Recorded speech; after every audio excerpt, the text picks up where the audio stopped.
Bengals win. Yeah! Let's go, baby! Let's go! Hooday, Bengal fans. He is Mon, Eric. I am Jake. This is the Bengals Pulse, the heartbeat of our Cincinnati Bengals, as we are here to talk about a really another big win by this Cincinnati Bengals team as they beat the Arizona Cardinals in Cincinnati 37-14. Guys, 2 weeks in a row, we see Joe Flacco come into the game. That's always a good thing with a healthy Joe Burrow. Mon, your thoughts initially on this 37-14 win by the Cincinnati Bengals? It was fun to watch. A lot of fun plays, a lot of one of the most dominant wins of the season. I think the Cardinals only had 12 first downs the whole game. I think they only had the ball for 19 minutes. That's unheard of. The Bengals had the ball for over 40 minutes, and that goes a long way in helping a defense that's still trying to figure some things out. But a lot of flashes from some of the young guys. It was fun to see. I wish we could have seen that a little earlier in the season. No, don't we all? Very frustrating, especially watching these other AFC teams and how piss poor they are. Eric, your initial thoughts right now on the 37-14 win? I just looked over and saw that the Browns are going to beat the Steelers, so that was my weird reaction. It's hard. You want to be excited. This was a very, very well scripted game for the Bengals. They came out here and did what they needed to do. But it's frustrating because where was this earlier on in the season? This shows what happens when Joe Burrow's injured. This should have been how most of the games went most of the year, and instead we're sitting here just after Christmas. We're out of the playoff hunt. It's been a while since we've been out of the playoff hunt, even with Jake Browning, and even last year on that 5-game run. It wasn't till the last games of the season that we were eliminated. So it's kind of frustrated to watch, because there's nothing in it for us. There's almost watching a preseason game where you sit here and you pray that your guys make it out healthy, and thankfully we did. And it is what it is. Big victory. Got to see a Cody Ford 21-yard touchdown reception, and something that Jake was saying, "Oh my God, Cody Ford is it." So put him at tight end. Interesting game.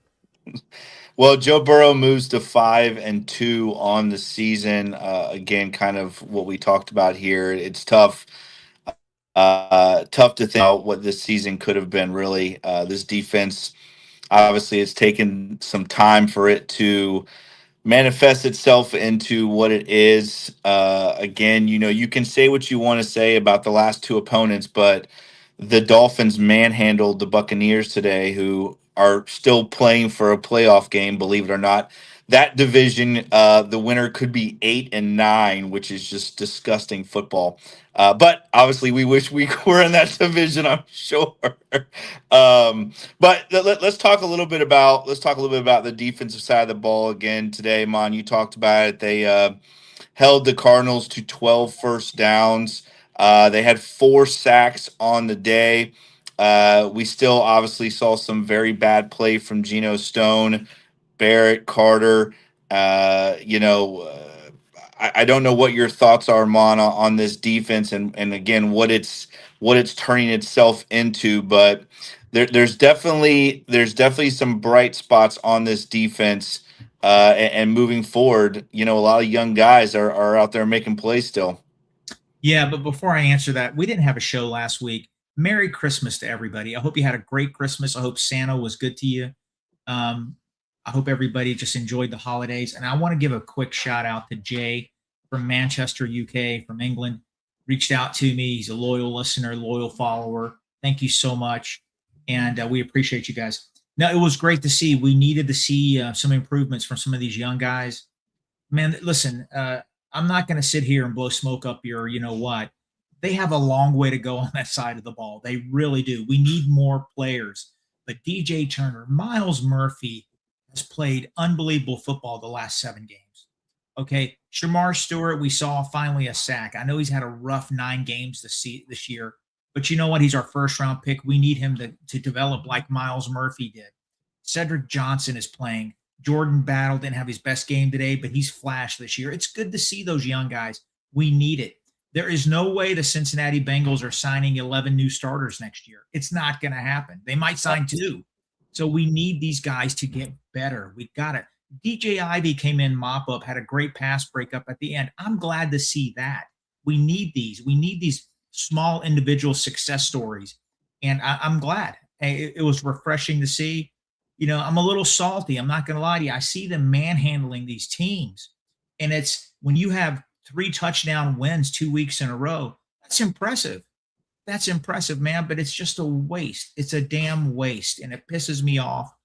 And, you know, I mean, I just want this organization to do everything they can to get this team in the playoffs. I don't care about Sauce Gardner getting traded for 2 first-round draft picks. That doesn't add any wins to the Bengals. I could give 2 flying shits about that. There's so many Bengal fans on Twitter talking about other teams and their struggles. Who gives a shit? It doesn't help us. It doesn't help us at all. I don't care about the Ravens. I don't care about the Bills making bad choices. I'm worried about the Bengals front office not getting this roster ready to go to the playoffs. Sorry, man. I'm just sick and tired of let's focus on our team and get our team to the playoffs. I don't want to cope because some other team screwed up. How does that add a win to the Bengals win column? It doesn't. I wish. If it did, we would have a lot more wins. That's for sure. I know. I hear what you're saying, Ma. I mean, you know, I think we all need to come to terms with the fact that that the Bengals are running it back. Zach Taylor will be back. Al Golden will be back. I'm trying to come to terms with those things. I think that the Duke Tobin thing, I do think might be a little bit interesting still. I haven't given up faith on that one, but this team's definitely going to run it back. Obviously, with the success that they have had over these last couple weeks, and we're probably going to see some more success next week as well. So, you know, I think this team is going to run it back. I think we're going to have to come to terms with that. I think a lot of us would feel a lot better though if this Bengals team did make some adjustments to this defensive roster, starting with Geno Stone, who again just looks like he is the worst player in the NFL. But you know, you're right, Mon. You cannot replace 11 players. The Bengals are going to have to hope that some of these guys continue moving forward in the right direction. And, you know, they're going to have right around 110 million to spend. I know that's for another show, but they definitely are going to have opportunities to rebuild this defense through free agency as well. Eric, your thoughts on this defense moving forward? I just hope we don't get what Mon has been warning us about. The Bengals see a little bit of promise here, and they say they're not that far away, and then they don't go and make very many changes. It's a very Bengal thing to do. We go run off 3 straight wins, end the year on a high, get to 7-10, and then Duke Tobin says, I just can do a little bit. I don't have to do a lot. So that's concerning to me, but I can't sit here and root for them to lose, so it is what it is. We've got some super chats that are coming in here quickly, so I want to get to them and get your comments on them. First one comes all the way from Denmark. Hude from Denmark. Great win. Sten Madsen, thank you for that. And then there's a follow-up on that. Talking about Chase Brown and his performance these last couple weeks, how he's clicking in his offense. Today he had 2 touchdowns, 101 rushing yards. Really had a good day today. Some good breakout performances. Why don't you guys talk to me about Chase Brown and how he's developed this year, because he is becoming what Mon's really hoped for, that running back that can help control the clock and really put these games away. Mon, what are your thoughts on Chase Brown? No, he's really he's been a bright spot. Hope he gets his 1,000 yards. He's a positive. He's one of the handful of positives for this season. He's going to play a big part in 2026. I just want to keep him healthy. I don't want anybody to get hurt because we need to hit the ground running in 2026, and he's a key part. He's a jack of all trades. He can catch the ball. He's showing a little bit of shake and bake there the last couple weeks. A lot of people didn't think he had that. Seen a little bit of shiftiness from him. He's fast, and he's been pretty durable. Knock on wood, he hasn't fumbled this year, I don't think. That was the big knock on him coming out of Illinois. Carry the ball a lot. He had a tendency to fumble. I haven't seen that. Hope it doesn't happen next week. Big time positive, and we're lucky to have him. I think 8 out of his last 10 games, over 100 total yards on offense. I think the thing that obviously, running the ball hard, he's starting to run between the tackles, which is really nice to see, but he is such a weapon in the pass game. I think it's extremely impressive how well-rounded of a back he has become, catching the ball out of the backfield, lining up at slot receiver, lining up at boundary receiver. He has become the ultimate weapon for this Bengals team. And again, I think it was like 8 out of his last 10 games, over 100 total yards. Today, another one of those days where I think Joe Burrow really loves having him as that check down guy out of the backfield and even line him up wide at receiver. I love the guy. I mean, I know we're always down on this Bengals drafting process, which we should be. It's absolutely been terrible, but they hit a home run with Chase Brown for sure. Yeah, I think we're finally. I mean, I think we all agree, and it's nice that we have one of those positions solidified. A couple more super chats here. We go to Fuzzy Balls. Fuzzy says Miles Murphy is still under 24. It's criminal that he sat his first 2 seasons. On the bright side, a lot of young guys in D have gotten experience. Guys, why don't you talk about Miles Murphy? I know we've sung his praise these last couple of weeks and really stuck it to Lou for not playing him, but I think it's safe to say Miles Murphy is him now. So what are you guys' thoughts on another strong performance from Miles Murphy today, Mon? It was great. It's good to see his arc, his upward trending there. He's flashing big time. That sack of his today, he came out of nowhere. His speed is evident. He's playing really physical, violent. I just absolutely love to see it. And you're right. He just needed sets and reps. He needed repetition to get better. And I mean, Lou dropped the ball there. And that coaching staff, Zach Taylor, the defensive staff, they should have played him more. But think about it. I'm not here to stick up for him, but you had a guy making $18 million on one end and Trey Hendrickson last year and the year before. You had Sam Hubbard making $10 million, last year and the year before. Who are they going to bench? I mean, is Mike Brown going to allow $18 million on the bench while they play Miles Murphy? I think the problem there is that he should have substituted him in more liberally. Get, maybe 100, 150 more snaps during the last 2 years. And you could probably have seen some of these flashes we're seeing now. But, hey, man, I think he's a keeper. They're going to pick up that option, if not re-sign him. He looks like the real deal. I think he's one of the main reasons why we've seen this defense transform itself really since the bye week. Again, we did not see very much of pass rush, if at all, a pass rush from this Bengals defense. And since the bye, man, it feels like the pockets are collapsing a lot faster on opposing quarterbacks. And again, that's the engine that makes a defense good, is that pressure, especially if you can get it with, 4 or 5 guys. Miles Murphy has changed this defense just by the way he's played since the bye. And Mon's right. I mean, this is a guy that we had pretty much wrote off, for one reason or another. But now we're going to be talking about, when this offseason ends, that, the Bengals need to look at picking that option up, being one of the first moves of free agency. So I'm happy for Miles Murphy. We need him to be good, especially if Trey Hendrickson's not going to be in stripes next year. And that leads us to another super chat from Fuzzy Ball saying, get Murphy extended early in the offseason and save money. So obviously the no-brainer is to pick up his extension, but could you guys see them going and picking it up and then giving him an extension and rolling that money into there? I hope so. And yeah. I hope they don't screw it up. I mean, if you take initially, T's a Bengal, he signed his contract, but when they first started negotiating with T, they lowballed him. Same thing with Jesse Bates. Jesse Bates' saga lasted 2 years. It didn't last just 1 year. They tried to sign him early, like potentially Miles Murphy. Give him a fair offer. Give him an offer like, hey, man, you know what? I think I'm going to sign it because guess what? If they keep on kicking the can down the road, it might be another 7-8 million that he requests the next year. Make him a fair offer. Don't insult his agent. Don't insult him. Get him signed. Well, I think the Bengals too. I said it earlier, 110 million that they're going to be able to use for one way or another, and obviously, hopefully, it's to build that defense up.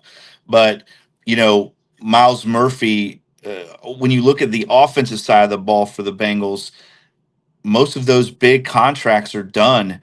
The Bengals can really start focusing on the defensive side and spending that money accordingly. And like Mon said, the Bengals are going to have the money, so it's going to be there. They need to go out and make him a fair offer, and he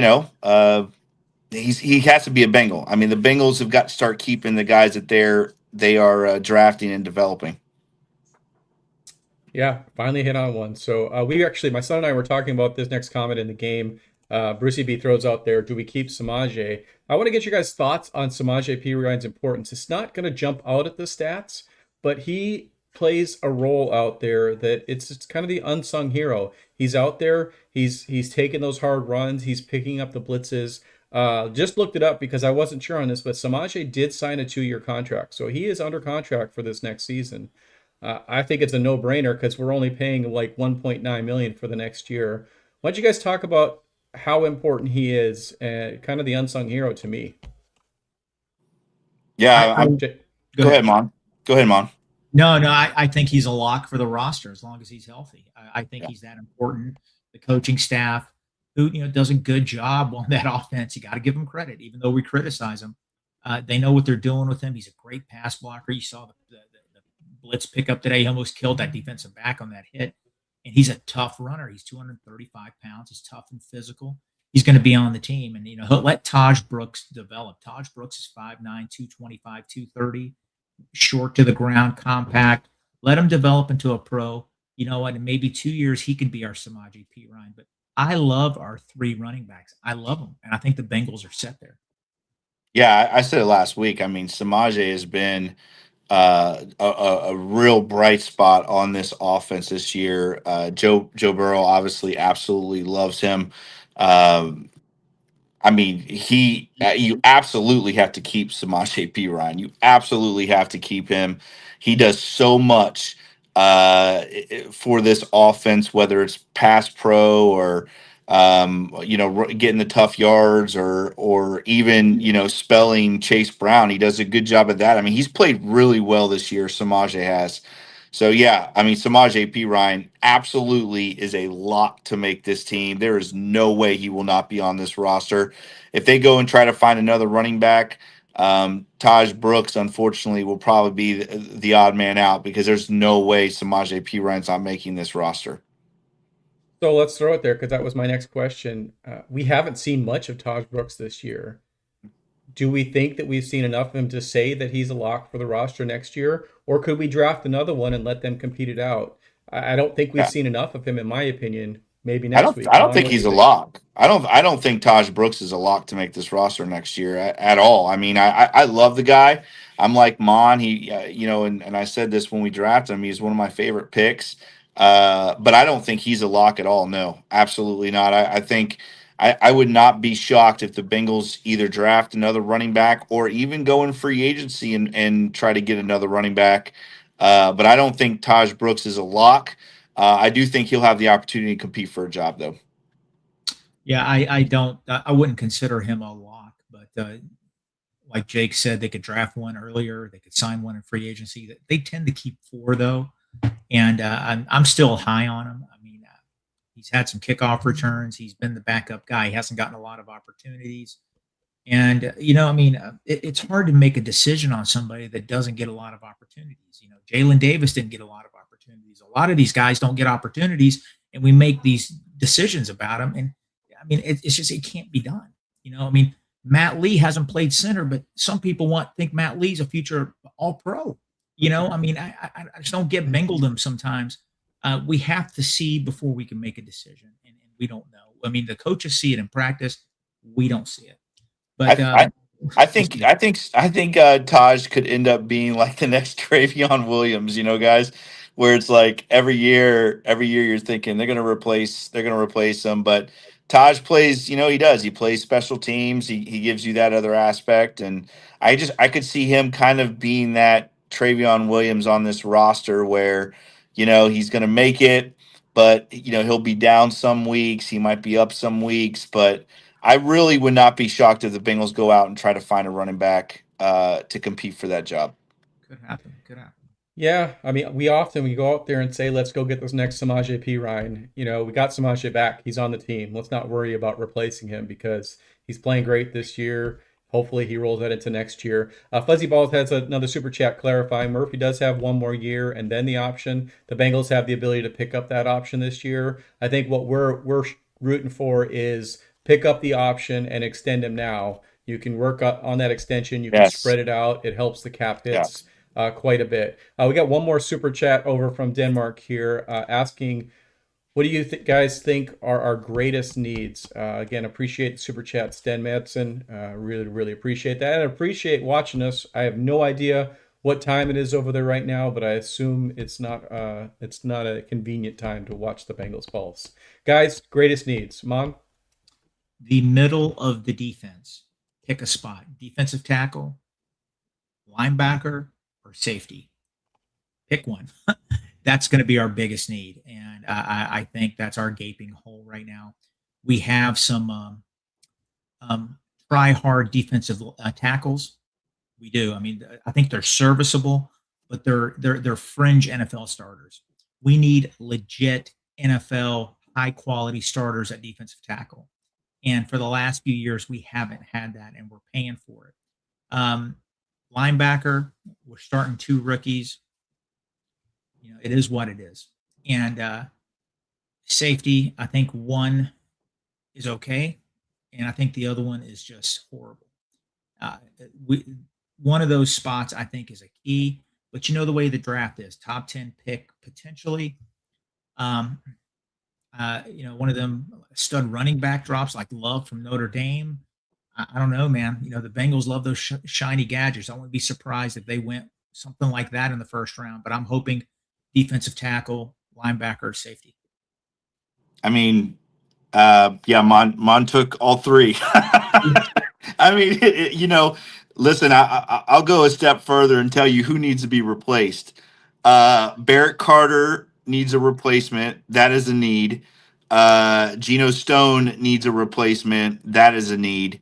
And I'm actually going to say, that I feel like the Bengals need another pure pass rusher. If Trey Hendrickson's not on this football team, I like Cedric Johnson. We talked about Miles Murphy.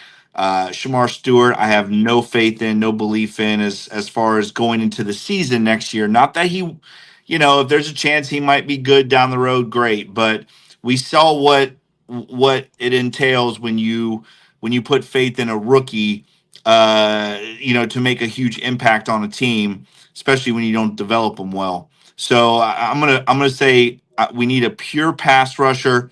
I'm gonna say we need Barrett Carter's replacement and we need Geno Stone's replacement.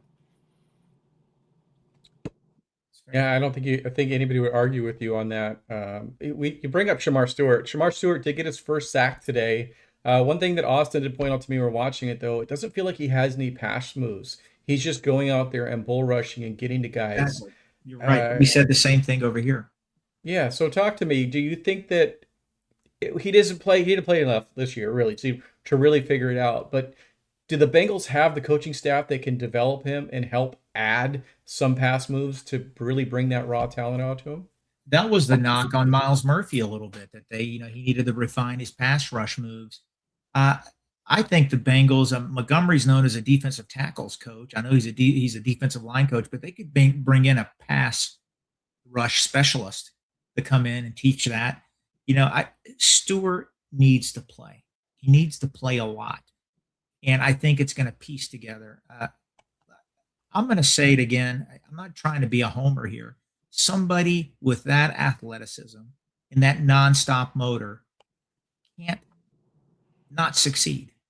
I think with some more seasoning, he's going to be one hell of a football player. I said that draft night.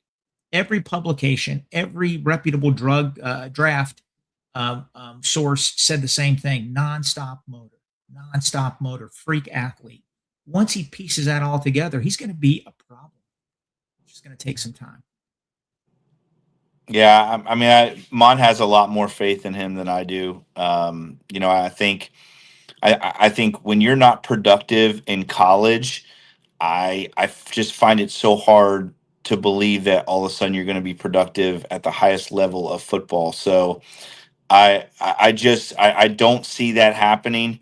But I mean, I don't know. It is what it is. I think that the Bengals have got to find a way um, to find that pass rusher that they so badly need, especially if Trey Hendrickson's not back.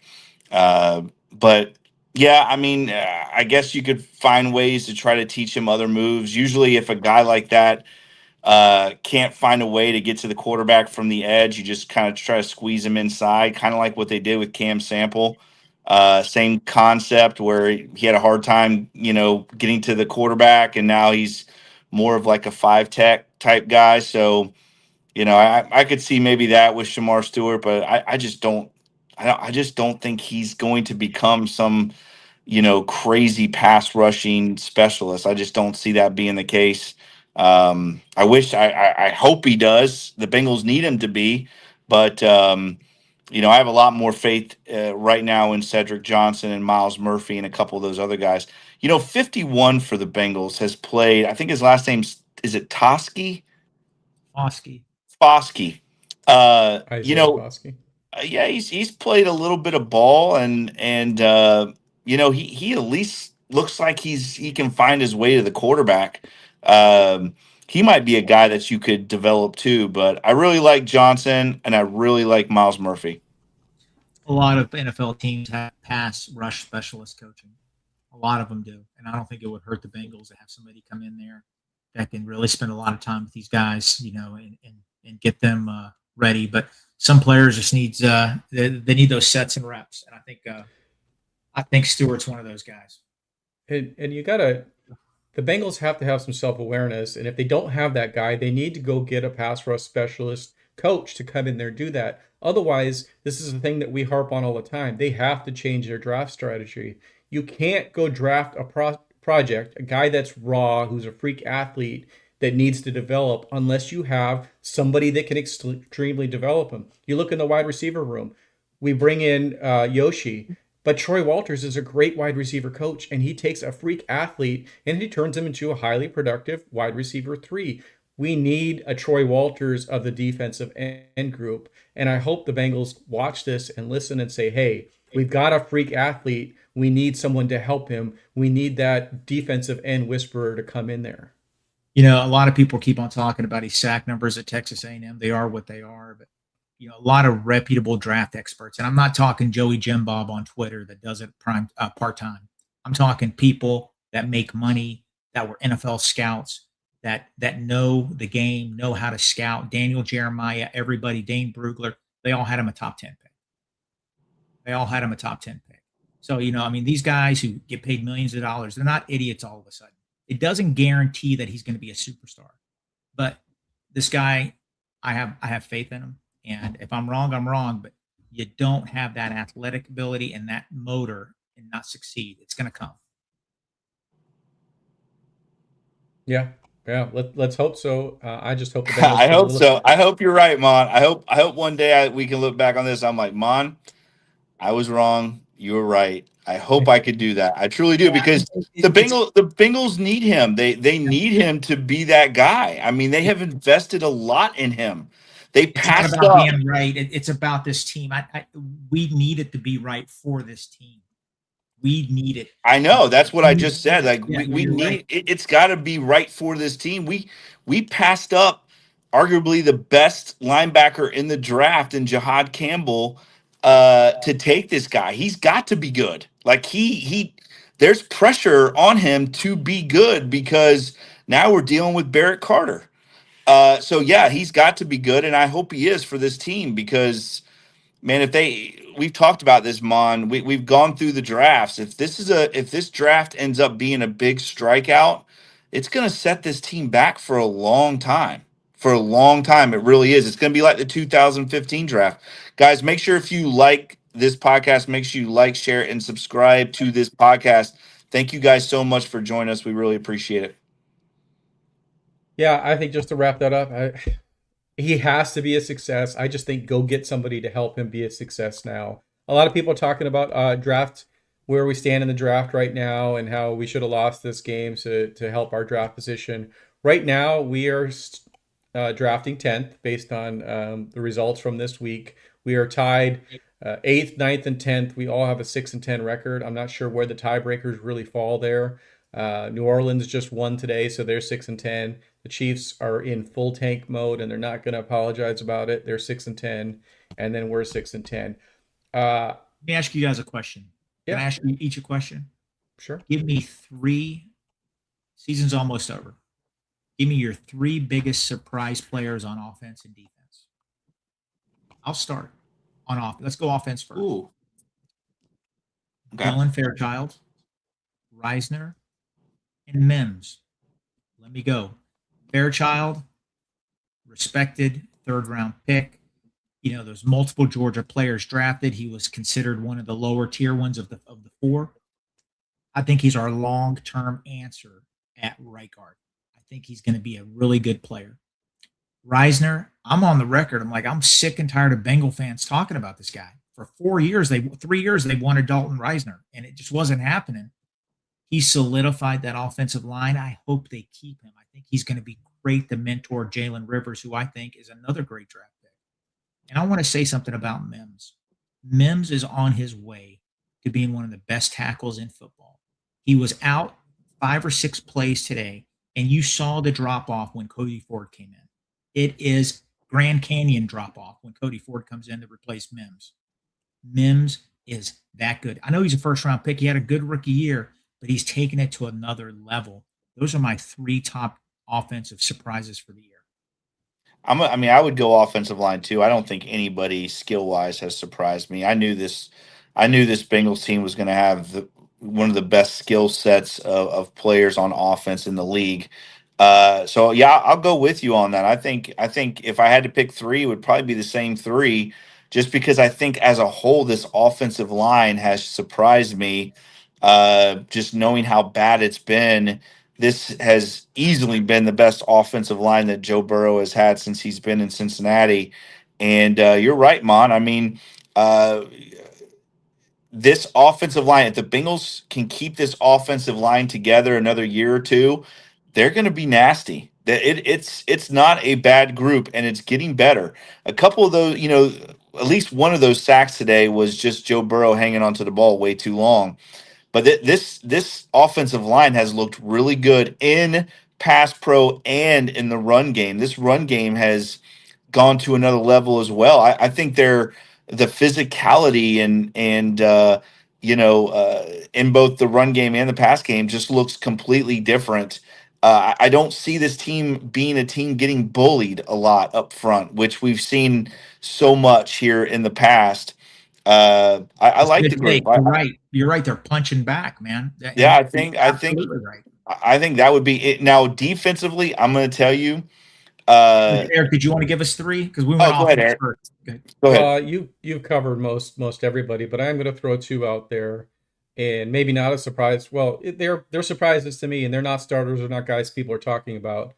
Samaje Perine, obviously, to me, is a huge surprise. Surprised that he still has it. He went out to Denver and did absolutely nothing, and he comes back and steps right back into the role that he had when he left. He picked up so many big blitz blocks this year, especially in today's game and last few games. It's a surprise that he's able to come back and do that just the way he did before. And the other one for me, I think we found our backup quarterback for the next 2 to 3 years, provided he doesn't want to ride off into the sunset. I'm surprised with Joe Flacco and his ability to come in. Yes, we didn't win all those games, but it wasn't Flacco's fault. Flacco was out there balling, and he was surprisingly good because he was trash in Cleveland. He was not very good for the Colts, and he comes back into this offense and steps right in there. So I'm on the bandwagon. Flacco should be our backup for the next 2 years. I'm also surprised at how trashy Jake Browning was because we thought he had something. So that's my take. Yeah, I like the Joe Flacco take 100%. I think Joe Flacco, I think him and Joe Burrow have a good relationship connection. I saw it last week. We had really good seats for that Dolphins Bengals game, and we were like right behind the bench, the Bengals bench, and you just Flacco and Burrow were so connected throughout the whole game. They were laughing, they were talking. I think there's a serious mutual respect between the two.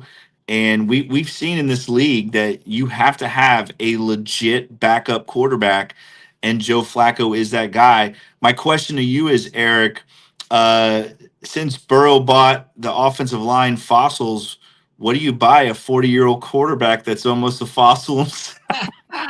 Listen, I just got it. Let's just put it out there right now. This dude's young. We can't. None of us can talk age. I mean, He's younger than he's got yes, me he is for young. 5 years. So that young whippersnapper, get him a yo-yo or something because off he's the young. age, He's Mark. got Get many off the years to age. go. No age. Hang on one second, guys. Keep going. I'll be right back. Yeah. Defense. Eric, give me 3 defensive breakout players this year. I mean, I don't know that they were breakout players. I think it was more of a redefining. DJ Turner was him last year before he got injured. So to see DJ Turner come out there and do it again, pleasantly surprised to see that because we needed him to step up. Miles Murphy, obviously, that's a huge surprise. We took too long, but we got him there. And then I don't know that I have another one out there. I want to throw Dax Hill in this because Dax Hill beat out DJ Turner last year for cornerback 1. And then somebody got hurt and they moved, or Cam Taylor-Britt got hurt and DJ Turner came back in. Dax Hill went to slot this year. He kind of took a step back. I think Dax Hill should be our cornerback 2 moving forward. To me, that was a surprise. That's my 3. Miles Murphy, obviously. Miles Murphy has 5.5 sacks. I think he's a 10 sack guy, 10 plus sack a year kind of guy. I think if he stays healthy, I think we're seeing what Miles Murphy's going to be. All right. Listen, the Cam Taylor-Britt injury has been a blessing in disguise. They moved Dax Hill out the boundary. Joe Goodberry brought it up. He had a terrible first game at boundary corner, but his PFF numbers ever since has been phenomenal, like top 5 NFL cornerback. He gave up 1 pass play to McBride today, but he shut him down mostly. All right. He played this, to me, is one of his best games as a Bengal today, Dax Hill. And DJ Turner is DJ Turner. I think we're set on the outside with the Michigan guys. I really do. Need more depth there. We need help at safety. But Dax, DJ, and Miles are my 3 surprise defensive performers. They need to let I'm gonna Dax agree. stay there. Stop moving around. Yeah, I'll agree with you guys. I think those would be my 3 too. I think DJ Turner. I mean, let's be real. There's not one of us that can legitimately say that we thought DJ Turner would progress the way he has progressed this year. And I know we're all happy to see it, but I mean, from going to a guy where we were, it kind of up and down career. He had that real good start, and then it got really bad, and now he's become. I'm gonna use the word elite. I mean, I think he's an elite corner in the league. So DJ Turner, I think, has got to be the biggest surprise probably on this Bengals roster. If you were to pick one team or one player where you would just say he has outshined this roster, it would have to be DJ Turner. He's become so good at what he does. Dax Hill he's been a good surprise. He really has, moving him to the boundary and watching him do his thing out there. Obviously, again, I don't know if we want to sit around and blame Lou, but this is another guy that was being played out of position quite a bit. Now Dax Hill has found his spot there at that boundary corner, and obviously Miles Murphy. We've talked about him the last couple weeks and what he has become. Really, the I can't believe I'm saying this, but he has really become this year the Bengals pass rushing specialist, which is a good thing. I mean, again, like Mon said earlier, those guys have to be good for this Bengals roster to be good again. And those are the guys that we're gonna have to start leaning on. You get CTB back from injury next year. I really like the corner room a lot. I just think the safety room is just so piss poor. And I'm gonna say this: I still have faith in Jordan Battle, but that play today that he stopped playing football, guys. And as a coach, you cannot have guys out on the field that just stop playing football. And he basically just stopped at the 10-yard line and watched uh, Barrett Carter miss a tackle. Oh, sorry. He watched Geno Stone miss the tackle and Barrett Carter play two-hand touch. So I want to see more from Jordan Battle. I think more consistency from Jordan Battle. But after Jordan Battle, guys, there's a big, big drop off at safety.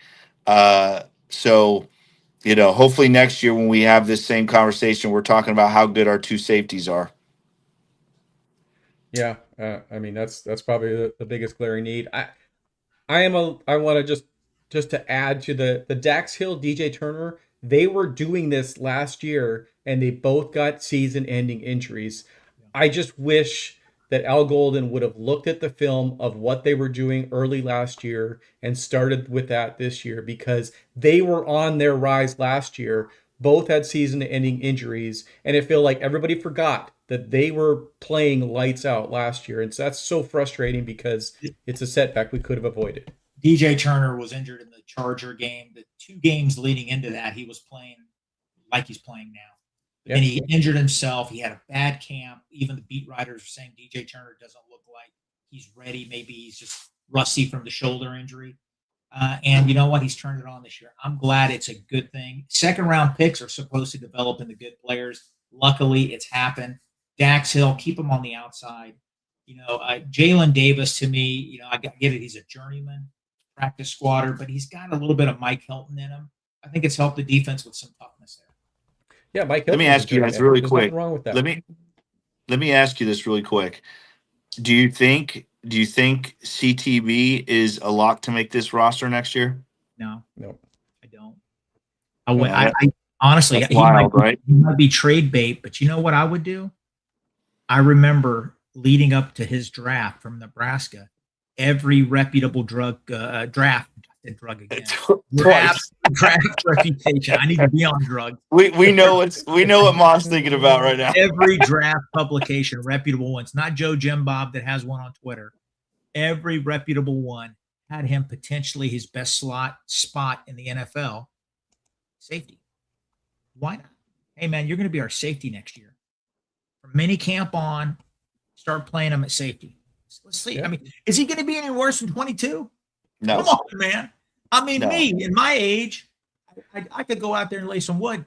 I don't know if you'd be laying any wood, but depending on the drugs that you got. But you're not wrong. He's one of our best tacklers, and he's a big hitter, and that's often what you want out of a safety. It instead of putting him on the bench, give him a shot. We've got some other super chats here I want to get to before we get out of here. thank you guys so much, by the way. Thank you guys so much. 513 Art Dog, appreciate the super chat. It says Shamar Stewart, holdout didn't help either. Also, every time that happens, doesn't end well. Another example was Trey Hendrickson's holdout. Excellent point. That's excellent valid. point. That's valid. Let's see. Andrew Dunk something says, this was my son Connor's first Bengals game. Great weather, great atmosphere. I'm glad everyone played. Great memories. Hooday. I'm going to take credit for the great weather. Thank you. Because my kids every time we want to go up and see snow, we were going to go to this game. This was our game to chase snow. Every time we want to go see snow in Cincinnati, there is record heat. It was 65 degrees out there today. What a great game if you don't want to see snow, if you don't want to to have the hot hands out there. So glad that you got to see Eric, a great Bengals Eric, game. they gave you the chance a couple weeks ago when Baltimore came to town. You should have gone up for that. Let's see, that one was never on our schedule because our local school system changed the amount of absences kids had. So I said, we can't go to that game. And then look what happened. So Well, you're glad you didn't. Yes. next year I guess we'll plan to go to every game, and Cincinnati will have no snow at all that year. We got another super chat here from Denmark. Thank you guys so much. Top 3 players beyond the first 5 to re-sign. You guys have any thoughts or want to make some predictions? Well, I mean, we already mentioned. If he's talking about the players that we've mentioned already, I mean, honestly, Miles, Dax, they're extension eligible, and DJ. Those are the big ones. But if you want players that we haven't really discussed, somebody like a low-level signing offer him. I think DJ Ivy has special teams. He's valuable on special teams. Try to get him cheap if you can for the next few years. Somebody like him, you got to start putting money aside for Mims. Do you want to sign Orlando Brown to an extension? Think about it. There's a lot of options there. So, Well, I think we should have a couple other guys like Tyson Anderson, and those guys should be coming up soon too. So, be interesting to see what the Bengals do with a guy like Tyson Anderson, who, I know you guys love him, but has not been able to break the lineup at all. Well, today he did, and obviously did not look very good, but hasn't had a very big sample size, breaking the lineup and getting into an actual live defensive schemed game. He's more of a special teams guy, but I think he's going to be an interesting one to see if the Bengals want to continue to put time and development into him or if they move on. Guys, I really believe that this safety room is going to look a lot different next year. I could see Jordan Battle being the only survivor from our safety room. I could see them just basically starting fresh. Going to be interesting to see what they do with that safety room.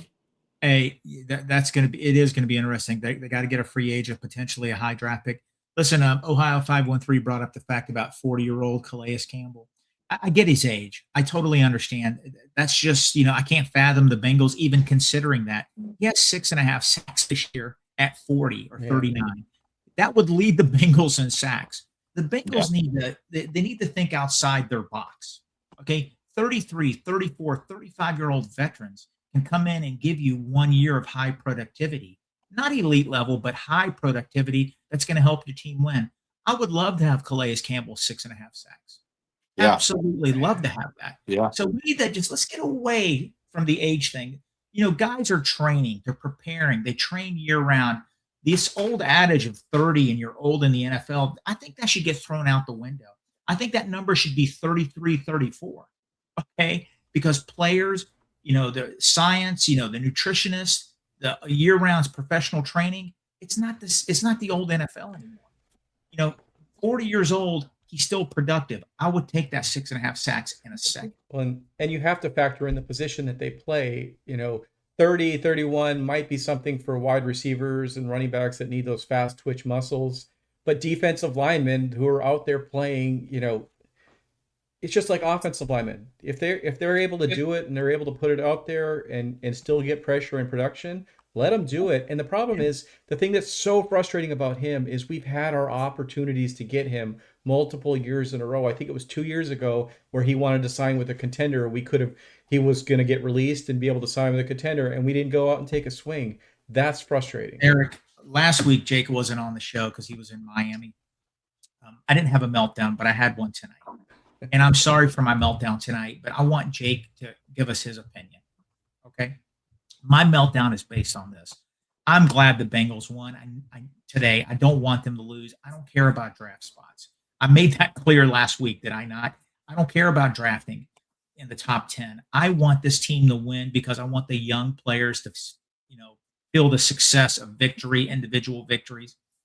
I just don't want this front office to go into the off season thinking like, hey, we're so much closer than we think. We don't have to be aggressive in free agency.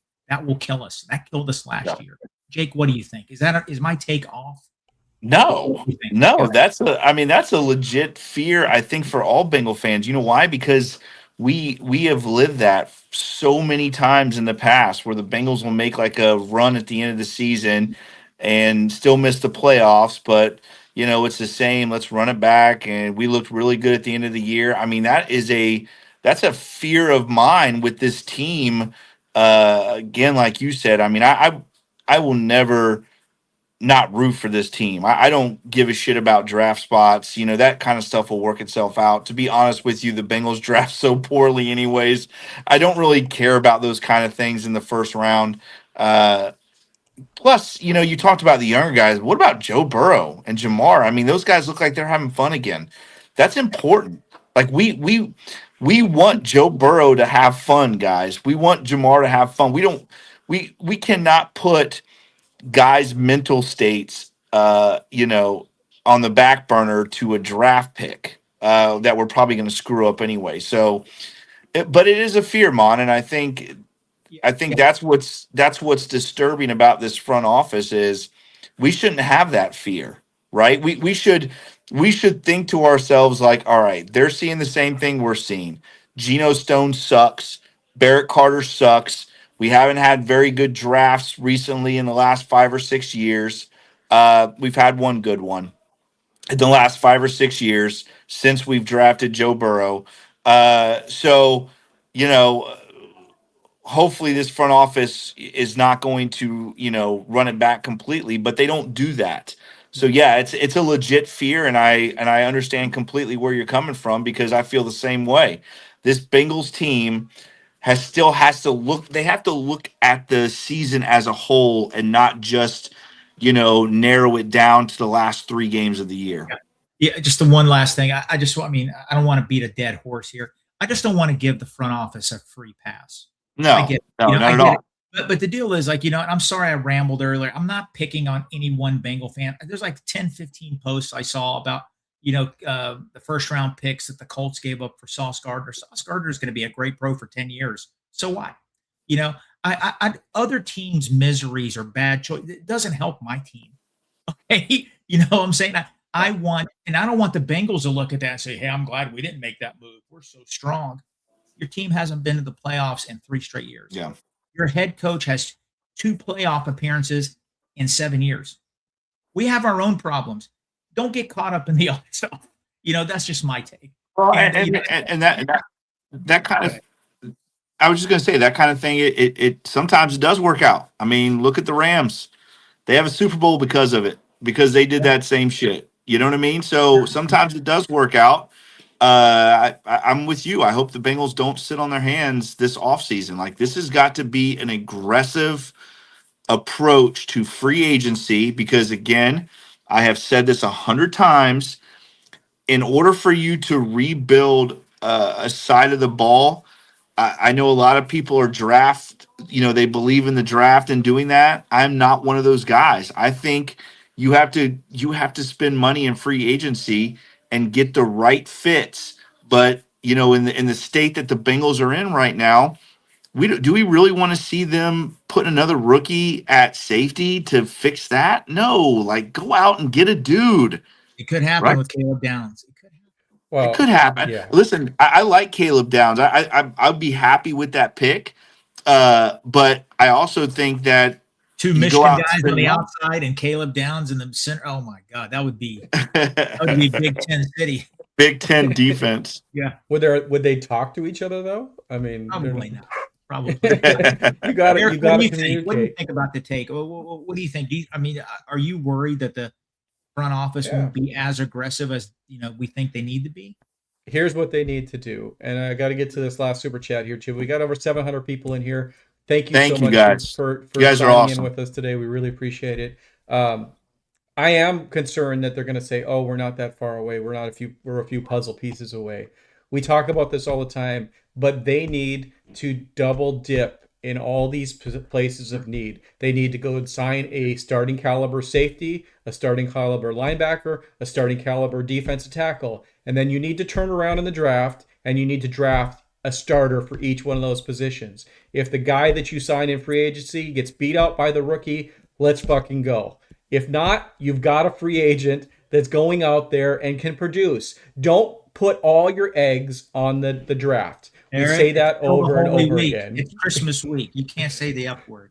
It's New Year's week. Let's celebrate. Our last Santa's super coming chat. back to get the present. You can't do Listen, you sent me to the Colts Pulse, and they were doing great until I came back to the Bengals Pulse, and now the Colts missed the playoffs too. So what are we gonna do? Papa Noel, he's taking your presents.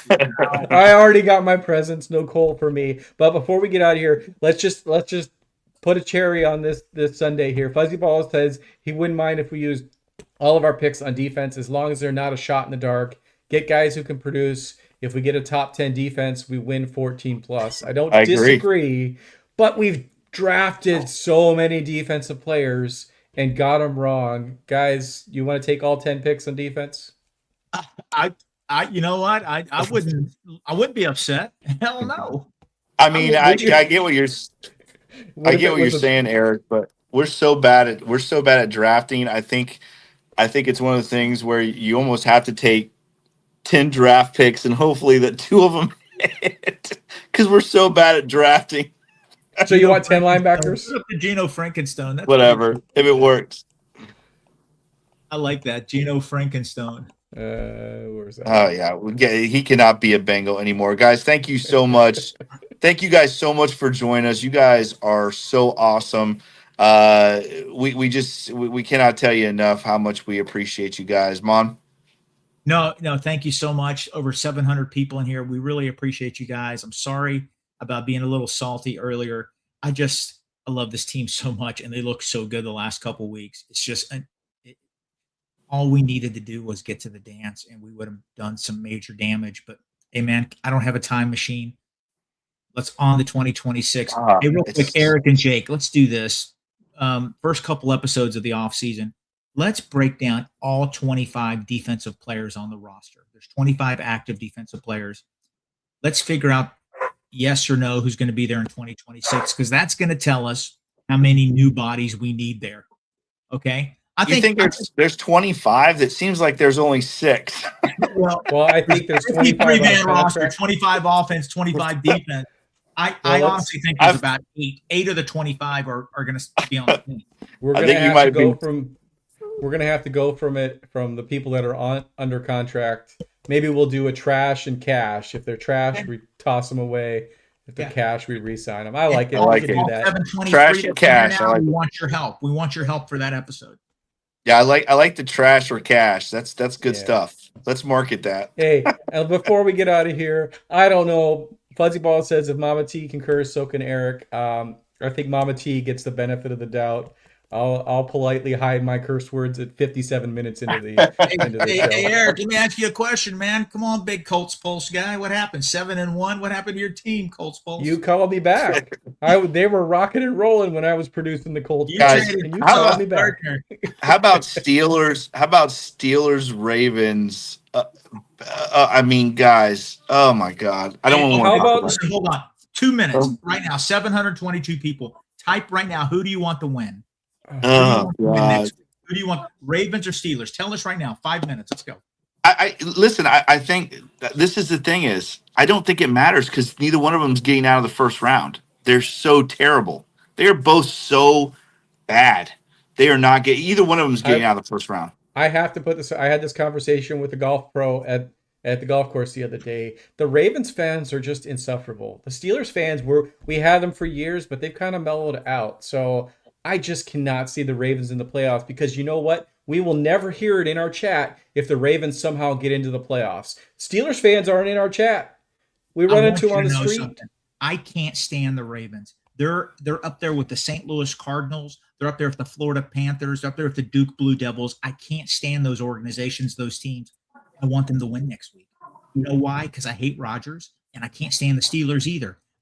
I want the Ravens to be the division champs.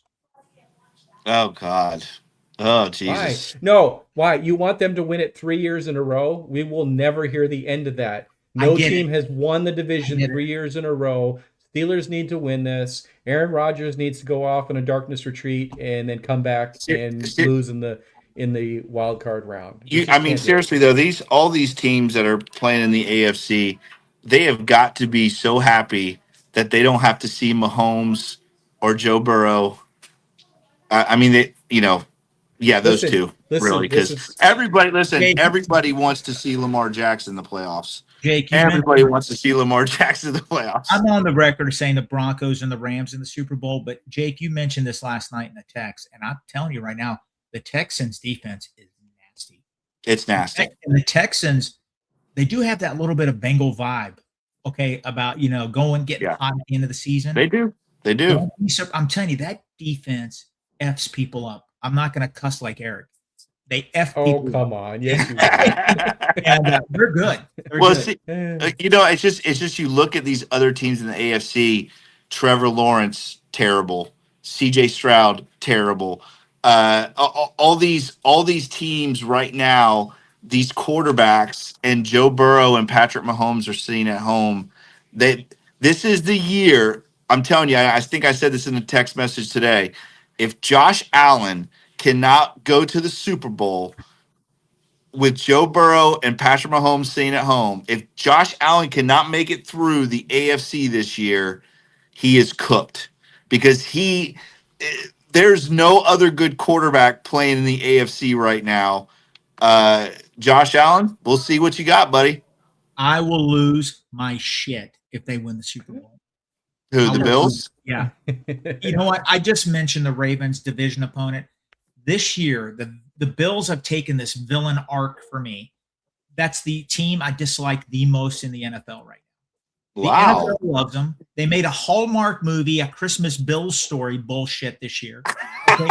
They want the freaking Bills to win it so bad. NFL Network will be the Bills network until the start of the season. They're going to have every Bill game on loop for the next 3 freaking months. Okay? Oh, there it is. There it is, 101. We found his buttons. It's the Buffaloes of Forgive me, New York. Forgive me. Listen, we got to get out of here. We got to get out of here before there's another F-bomb. We got another super chat we got to get you, and I want one more thing to throw in there. KB from KC, thanks for super chat, says this organization is Ginger from Casino. I'm too young to get that reference, but the boys, I think, got it. I want to get your guys' comments or thoughts on two things. Jamar Chase is the first wide receiver in NFL history to have 80-plus catches, 7 touchdowns, and 1,000 yards in each of his first 5 NFL seasons. How special is Jamar Chase? Oh, he's the best. He's the best in the league. That's what's so frustrating, right? That's what's so frustrating is the Bengals have the best quarterback, they have the best wide receiver, and they're sitting at home. It's just so disgusting. 3 years in a row is just disgusting. But yeah, Jamar Chase, we're so lucky, guys. We are so lucky that we get to every year watch Jamar Chase play football. T. Higgins, Joe Burrow, these guys they're elite. They are the best of the best, and we are very lucky to have them on our team. One other. Nope. You want to add anything, Mom? No, I think that touchdown from the first touchdown from Jamar was just relief. I think it's top 10 of his career. But that was relief too, right? Because he hadn't scored in over a month, I think. So that was definitely that was top 5 in his career. Top 5, easy. Yeah, that was nasty. I don't think he was going to be denied that one. I don't know. Top 5. He's probably got about 15 amazing touchdown catches. The other stat that I want you guys to comment on, and then we're going to end it here. Cody Ford, more receptions this year than Jermaine Burton, and more yards after the catch than a lot of people. Thoughts on Cody Ford on his birthday? It was. Feed him. It was a great play. It was a great play. I got to give him credit. I'm not a Cody Ford guy. I think we can do better at swing tackle. I really do. But that was a fun play. I'll give it to you. Can we not? Can we do better at receiver though? Mon is the question. He was out wide. He was at X. He wasn't. It wasn't like he was running from H or tight end. Like he's better than Ginger Burton from Casino. He's on Casino. Hey, listen, I couldn't really tell, but it looked like the stands were cheering for Cody to get the touchdown. I could not Yep. tell, but it looked like they were chanting, "Cody, feed him the ball, feed him the ball, Zach, feed Jake, Cody Ford the ball." if he would have scored, the foundation at Paycor would have cracked. Yeah, They'd have probably. to build a new stadium if he would have scored. Yeah, he almost did. All right, guys, let's get here. Thank you guys so much for joining us again. We love you. We appreciate you. You guys are awesome. One more game left. We will be here next week. Obviously, after the game as well. Plus, we'll be going on next week. During the week, we'll let you guys know when that will be to get you prepared for the Browns Bengals matchup to end the season. Browns with a big win today. Should be an interesting one next week as the Bengals face one of the best defenses in the NFL, guys. All right, let's get out of here. Once again, if you like this podcast, make sure you like, share, and subscribe to this podcast. Make sure you check us out on all the awesome podcast platforms, Apple, Stitcher, and Spotify. As always, follow Mon on Twitter at the FireMon. Follow me on Twitter at Coach Jake Owens 9. Follow Eric on Twitter at eFlash with 2 H's 88. Follow Wednesday Night Podcast Network on Twitter at Wednesday Night Pod. And as always, guys, follow the Bengals Pulse on Twitter. Please, please, please, at the Bengals Pulse on Instagram and TikTok. The same without the at the Bengals Pulse. As always, guys, if you like this podcast, make sure you give us that 5-star review. We'd very much appreciate that. Guys, hey, 2 in a row. Bengals have scored 82 points the last 2 weeks. Let's make it a good 120 here and put 40 on the Cleveland shits next week. He is Mon, Eric. I am Jake. This is the Bengals Pulse. Who Dey, Bengal fans. We'll see you next week.